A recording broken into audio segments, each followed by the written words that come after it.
तो इस वक्त लोकसभा में गृह मंत्री अमित शाह बोल रहे हैं, सीधा वहां का रुख करते हैं।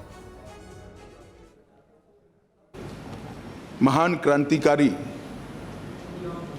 खुदीराम बोस की पुण्यतिथि है।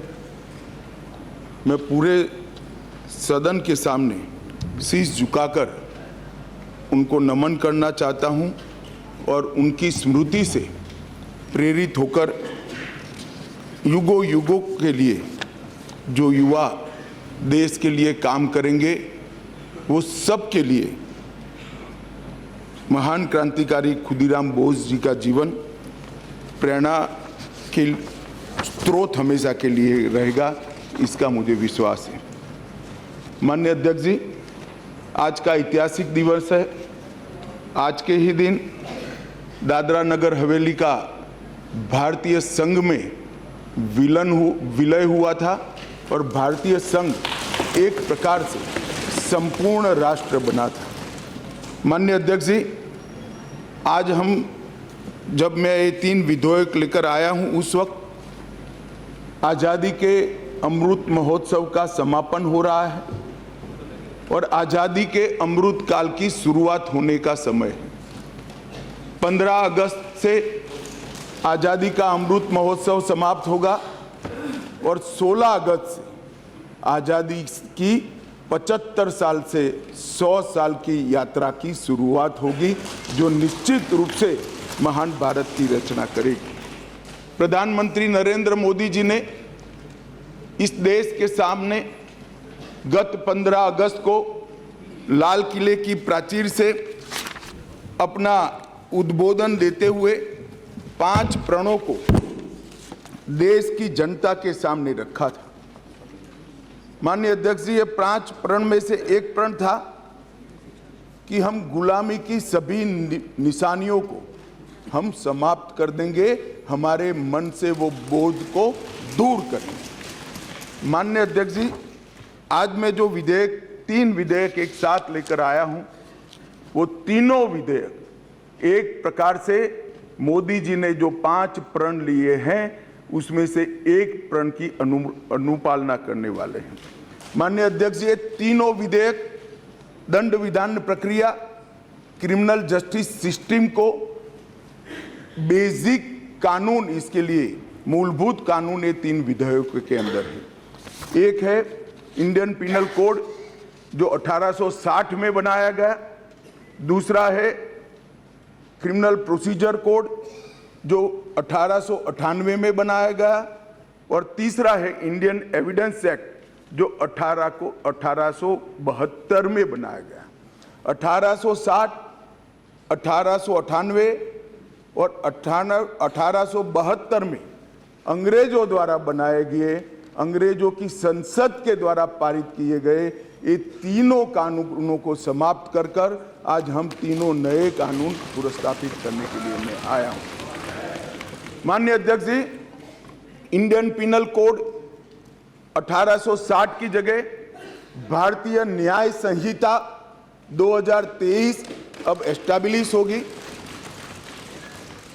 क्रिमिनल प्रोसीजर कोड 1898 की जगह भारतीय नागरिक सुरक्षा संहिता प्रस्तावित होगी और इंडियन एविडेंस एक्ट 1872 की जगह भारतीय साक्ष्य अधिनियम 2023 प्रस्तावित होगा।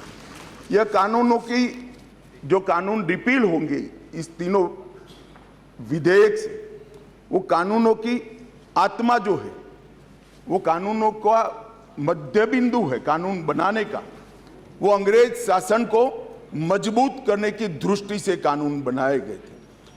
अंग्रेज शासन की रक्षा करने के लिए कानून बनाए गए थे और उसका उद्देश्य दंड देने का था, न्याय देने का नहीं था। ये दोनों मूलभूत चीजों पर हम परिवर्तन करने जाए। ये तीनों कानूनों को रिप्लेस कर इनकी जगह जो 3 नए कानून बनेंगे, उनकी आत्मा होगी भारत के नागरिकों को संविधान प्रदत्त सारे अधिकार जो मिले हैं, इसकी सुरक्षा। ये कानूनों का उद्देश्य किसी को दंड देना नहीं होगा, इन कानूनों का उद्देश्य सबको न्याय देना होगा और न्याय देने की प्रक्रिया में, ये न्याय देने की प्रक्रिया में दंड वही होगा जहां अपराध रोकने का बोध खड़ा करने की जरूरत है, अपराध रोकने के लिए एक प्रकार की भावना खड़ी करने की जरूरत है, वही होगा। और मैं ये तीनों कानूनों को आगे मैं बताता हूं, बड़े ध्यान से इस प्रक्रिया में मैं इन्वॉल्व रहा हूं। अध्यक्ष जी, मैं सदन को आश्वस्त कर सकता हूं कि 1860 से लेकर 2023 पर 23 तक अंग्रेजों ने बनाए, अंग्रेज पार्लियामेंट ने बनाए हुए कानून के आधार पर इस देश की क्रिमिनल जस्टिस सिस्टम चलती रही। इसकी जगह भारतीय आत्मा के साथ ये 3 कानून अब प्रस्तापित होंगे और हमारी क्रिमिनल जस्टिस सिस्टम के अंदर बहुत बड़ा परिवर्तन आएगा। माननीय अध्यक्ष जी, मैं ये बिल स्टैंडिंग कमेटी को भेजने वाला हूँ, इसलिए बहुत लंबा नहीं बोलूँगा, परंतु इतना जरूर कहना चाहता हूँ कि जिन्होंने भी ये कानूनों को पढ़ा होगा, इसकी प्रायोरिटी क्या थी? मानवी की हत्या से या महिला के साथ दुराचार से बड़ा कोई कानून अपराध नहीं हो सकता, तो इसको 302 नंबर पर स्थान दिया गया। इसके पहले क्या था? राजद्रोह था। इसके पहले क्या था? खजाने की लूट थी। इसके पहले क्या था? शासन के अधिकारी पर हमला था। ये जो अप्रोच है, ये अप्रोच को हम बदल रहे हैं। सबसे पहला चैप्टर इसमें आएगा महिलाओं और बालकों के साथ अपराध। दूसरा चैप्टर आएगा मानव वध और मानव शरीर के साथ जो अपराध होते हैं उसका आएगा। तो हमने शासन की जगह नागरिक को केंद्र में लाने का एक बहुत बड़ा सैद्धांतिक निर्णय कर हम ये कानून लेकर आए हैं। मान्यवर, इस कानून को बनाने के लिए बहुत लंबी प्रक्रिया हमने की है। मोदी जी ने 2019 में ही हम सबका मार्गदर्शन किया था कि अंग्रेजों ने बनाए हुए जितने भी कानून जिस विभाग में है, सभी कानून पर पर्याप्त चर्चा विचारणा और सोच विचार कर इसको आज के समय के अनुरूप और भारतीय समाज के हित में बनाना चाहिए। वहीं से ये प्रक्रिया माननीय अध्यक्ष जी चालू हुई।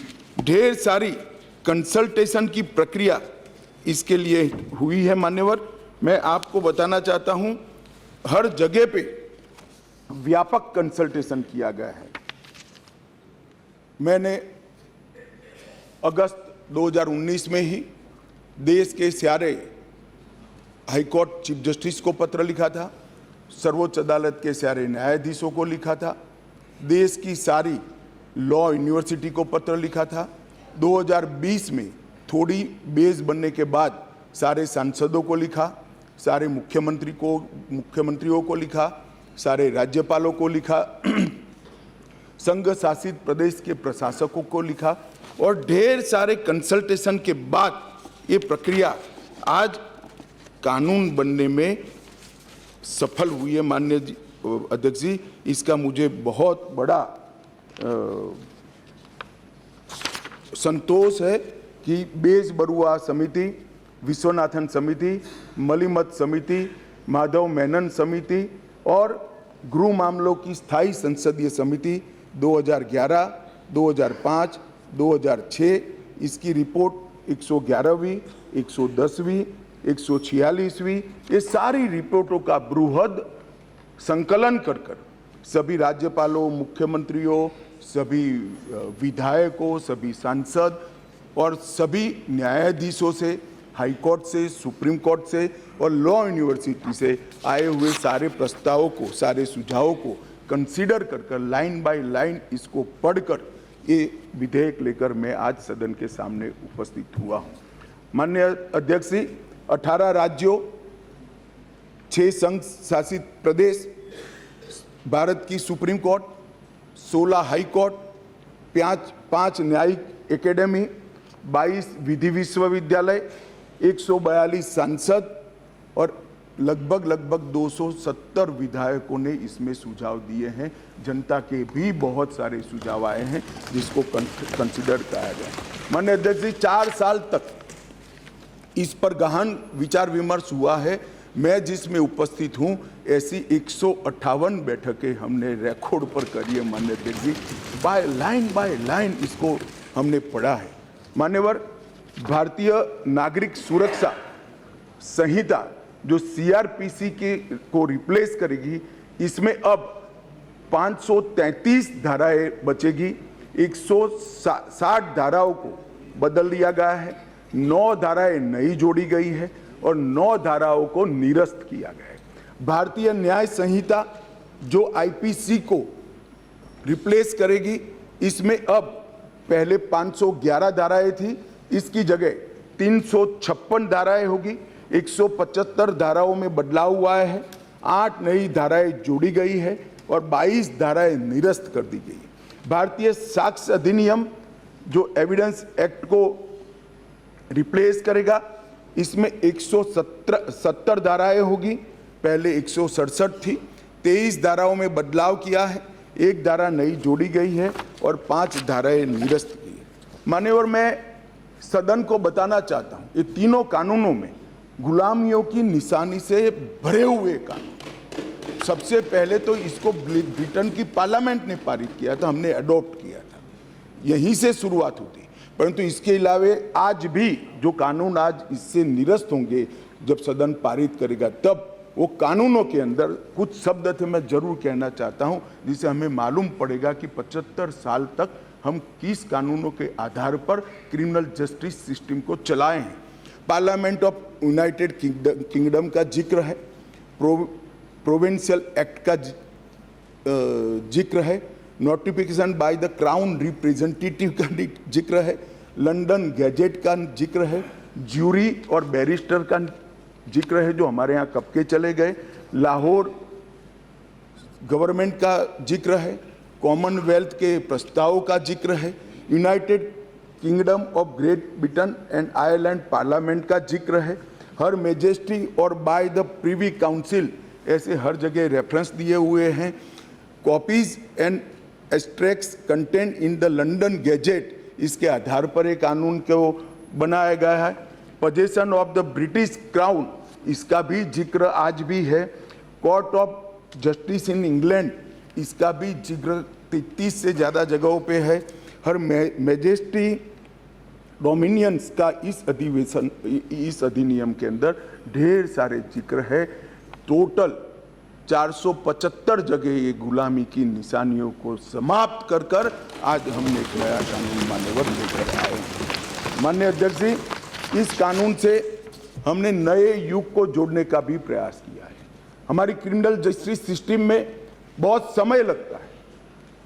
कानून में कोई कानून की अदालत में जाए तो न्याय इतनी देर से मिलता है कि न्याय का कोई मतलब ही नहीं। लोगों की श्रद्धा उठ गई, कोर्ट में जाने से डर है। मैं गुजरात का कानून मंत्री भी रहा हूं, विधि मंत्री भी रहा हूं। कई लोगों ने मुझे कहा था कि साहब पनिशमेंट की कोई जरूरत ही नहीं। मैंने बोला क्यों? कि कोर्ट में जाना इटसेल्फ पनिशमेंट है। इस प्रकार की मानसिकता लोगों के दिमाग में कर गई।